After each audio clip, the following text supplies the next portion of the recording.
ہم بھی اپنے بچوں کی اسی طرح پرورش کریں، اپنے بچوں کی اسی طرح پرورش کریں کہ انہیں میوزک سے دور رکھے، حرام رزق سے دور رکھے اور انہیں بے پردگی سے دور رکھا جائے۔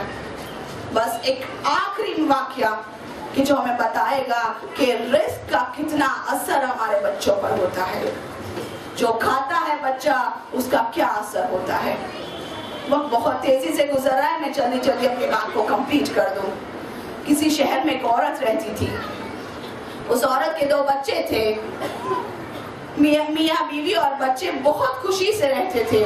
اس کا شوہر حلال رزق لے کر آتا تھا، وہ عورت پاک و پاکیزہ طریقے سے اپنا کھانا پکاتی تھی اور اپنے بچوں کو کھلایا کرتی تھی، لیکن مصلحت خداوند عالم کے تحت اس کے شوہر کا انتقال ہو جاتا ہے۔ بچے بہت چھوٹے ہیں، 4-5 سال کے بچے ہیں۔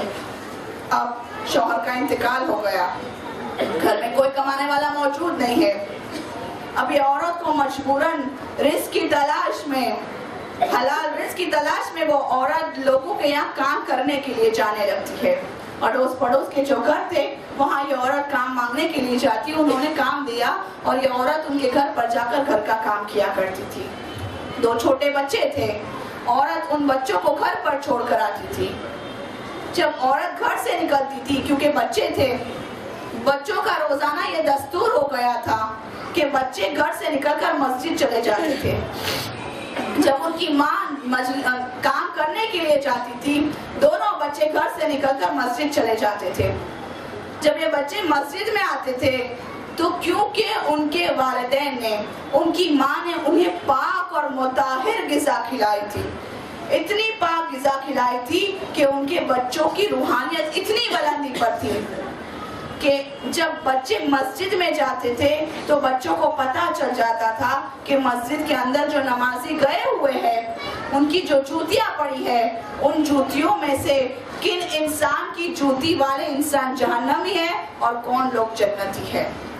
وہ بچے پہچان جاتے تھے جوتیوں کو دیکھ کر، اور پھر یہ بچے، چھوٹے چھوٹے بچے تھے، شرارت میں ان جوتیوں کو الگ کرتے تھے، اور جب نمازی مسجد سے باہر آتے تھے اور باہر آنے کے بعد جب وہ جوتیاں پہننے کے لیے جاتے تھے تو یہ بچے ان نمازیوں سے کہتے ہیں کہ دیکھو یہ جوتیاں، جتنی جوتیاں ہے وہ تمام جنتی ہے، اور یہ جوتیاں جن کی ہے وہ تمام جہنمی ہے۔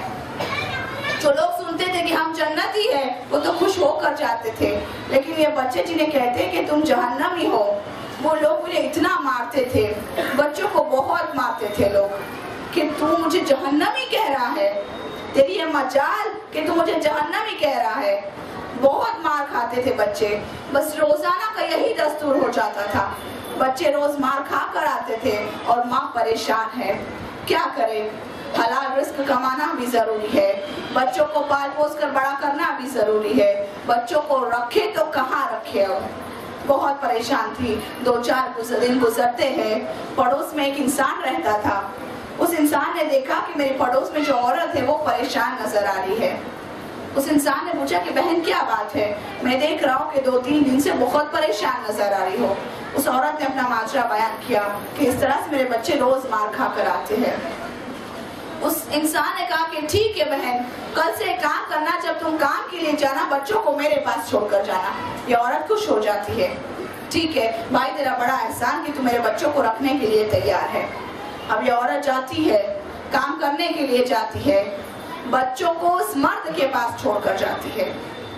جب بچے اس مرد کے پاس رہتے ہیں، اس مرد کا پیشہ تھا بھیک مانگنا، لوگوں کے گھر گھر جاتا تھا، بھیک مانگ کر لاتا تھا اور وہی کھانا کھاتا تھا۔ یہ مرد اپنے ساتھ ان بچوں کو لے جاتا ہے، لوگوں کے گھر گھر جا کر بھیک مانگتا ہے، اور بھیک مانگنے کے بعد جب گھر آتا ہے تو بچوں کو ساتھ بٹھا کر خود بھی کھاتا ہے، بچوں کو بھی کھلاتا ہے۔ اب کئی دن گزر جاتے ہیں، ایک طویل عرصہ گزر گیا، بس اسی طرح سے بچے روز جاتے تھے، بھیک مانگا ہوا کھانا لاتے تھے، کھاتے تھے، اور اسی سے ان کا گزارا چلتا تھا۔ شام کو ماں جب آتی تھی بچے اپنے گھر چلے جاتے تھے۔ ایک دن بچے کو یہ موقع مل گیا کہ کسی بھی طرح سے اس مرد کے ہاتھ سے وہ چلے جاتے ہیں اور وہاں مسجد میں پھر سے پہنچ جاتے ہیں۔ کافی دن گزر گئے تھے، لیکن کھیلتے کھیلتے ایک مرتبہ اس مرد کا دھیان نہیں تھا اور بچے پھر سے اس مسجد پہنچ جاتے ہیں۔ اب جب مسجد جا رہے بچے کھیل رہے ہیں باہر، لیکن اب سمجھ میں نہیں آ رہا کہ کس انسان کی جوتی جنتی ہے اور کون جہنمی ہے۔ کیوں؟ اب تک تو سمجھتے تھے، کیوں سمجھ میں نہیں آیا کہ کون جہنمی ہے کون جنتی ہے؟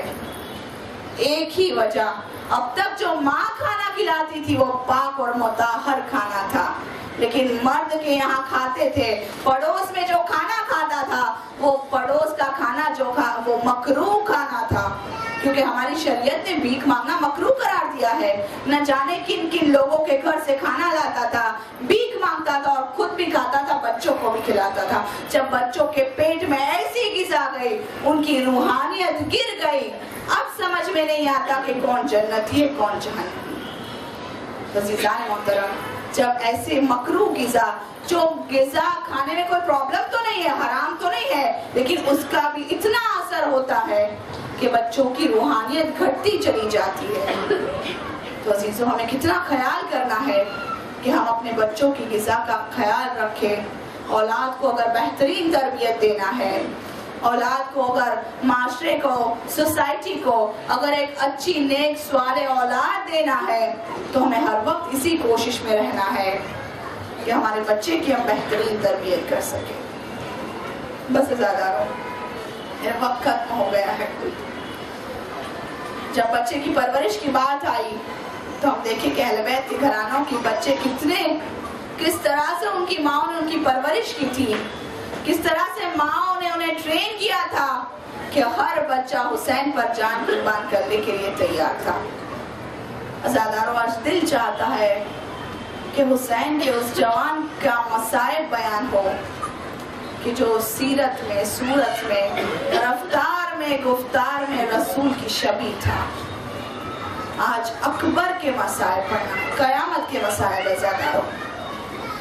خداوند عالم کبھی کسی باپ کو ایسا منظر نہ دکھائے جیسا منظر میرا مولا حسین کربلا کے میدان میں دیکھ رہا۔ عزاداروں، جب مدینے سے یہ قافلہ رخصت ہو رہا تھا، سغرا نے اپنے بھائی علی اکبر سے کہا، بھیا اکبر اگر چاہتے ہو تو جاؤ، لیکن وعدہ کرو کہ اگر بابا پردیس میں تمہاری شادی رچائے تو تم مجھے ضرور لینے کے لیے آؤ گے۔ اکبر نے وعدہ کیا، بہن سغرا اگر بابا نے میری شادی رچائی میں تمہیں ضرور لینے کے لیے آؤں گا۔ لو زادارو، اکبر چلے اور سغرا نے آخری خواہش یہ کی تھی، اکبر اس مٹی کے ڈھیر پر کھڑے ہو جاؤ، اپنے پیروں کے نشان تو دیتے جاؤ، جب جب تیری یاد آئے گی اکبر ان پیروں کے نشان کو دیکھ کر اپنے دل کو بہلاؤں گی۔ لو حسین کربلا میں آئے، کربلا میں آنے کے بعد روز عاشور جب آیا، صبح کی نماز کا وقت ہوا، زینب نے کہا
اللہ علی القوم الظالمین انا للہ و انا الیہ راجعون۔